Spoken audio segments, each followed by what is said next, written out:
Stop. நீங்கள் இப்போ சாப்பிட்ற இந்த வேர்க்கடலை இந்தியாவோட ப்ராடக்ட்னு நீங்கள் நினச்சிட்டு இருந்தீங்கன்னா அது கண்டிப்பாக கிடையாது. பிகாஸ் வேர்க்கடலையோட பர்த் பிளேஸ் இந்தியா இல்லை. 1000 வருஷங்களுக்கு முன்னாடி சவுத் அமெரிக்காவில் இருந்த பழங்கால மனிதர்கள் தான் இந்த வேர்க்கடலையை அறுவடை பண்ண ஆரம்பிச்சிருக்காங்க. இமேஜின் பண்ணி பாருங்கள், 8000 வருஷத்துக்கு முன்னாடியே ஒரு சின்ன விதை கடல்களை கடந்தும் நாடுகளை தாண்டியும் கண்டங்களை மாறியும் ஒரு வேர்ல்டு டூரே போயிட்டு வந்திருக்கு. 15th செஞ்சுரியில் போர்ச்சுகீஸ் ட்ரேடர்ஸ் இதை ட்ரேடுக்கு கொண்டு வந்தாங்க. அமெரிக்காவிலேருந்து ஃபர்ஸ்ட் ஆஃப்ரிக்காவுக்கு எக்ஸ்போர்ட் பண்ணப்பட்டுச்சு. அதுக்கப்புறம் இந்தியாவுக்கு எக்ஸ்போர்ட் பண்ணாங்க. இந்தியாவுக்கு வந்த உடனே நம்ம கிளைமேட்டை பார்த்து பாஸ் நான் இங்கே தான் செட்டில் ஆக போகிறேன்னு டிசைடே பண்ணுச்சு. ஆனால் இந்த ஸ்டோரியில் இன்னொரு ட்விஸ்ட்டும் இருக்குது.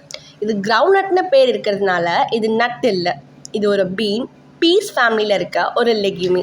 ஸோ நெக்ஸ்ட் டைம் வேர்க்கடலை சாப்பிடும்போது இது சவுத் அமெரிக்காவில் இருந்து இந்தியா வரைக்கும் ட்ராவல் பண்ணின ஒரு இன்டர்நேஷ்னல் செலிப்ரிட்டின்னு ஞாபகம் வச்சுக்கோங்க.